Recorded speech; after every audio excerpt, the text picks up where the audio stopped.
Hello friends, welcome to my channel and thanks for watching this video. So we are going to discuss about a Splash Beverage Group INC and the ticker symbol is SBEV.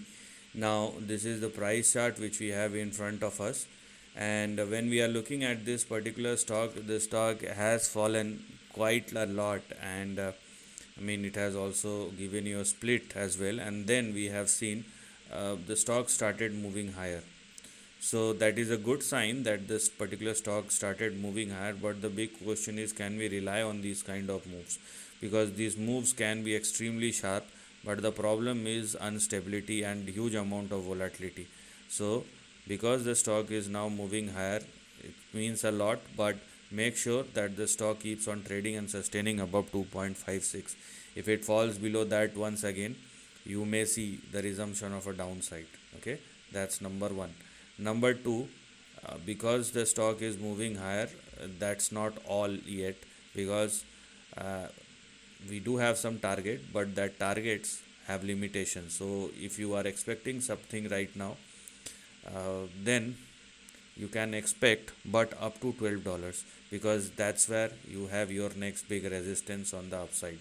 So yes, the stock is now moving higher, but let the stock surpass and sustain above 12 or more if you want to go beyond that. Right now what you can expect is 12.15 or 12.2, which is your next big target or next big resistance.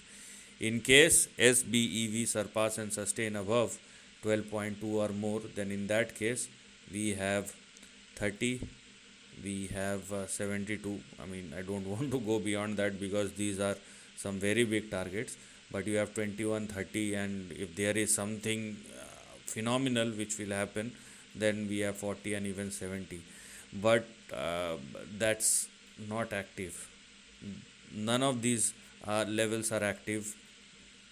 The only level or the only uh, thing which you can look at right now is 12, and that is where your resistance lies or big target lies. So this is the overall range, and you can clearly see how the stock has formed its base and where it is actually going. So let the stock move first before you started jumping into it. So this is the end of the video. Thanks for watching.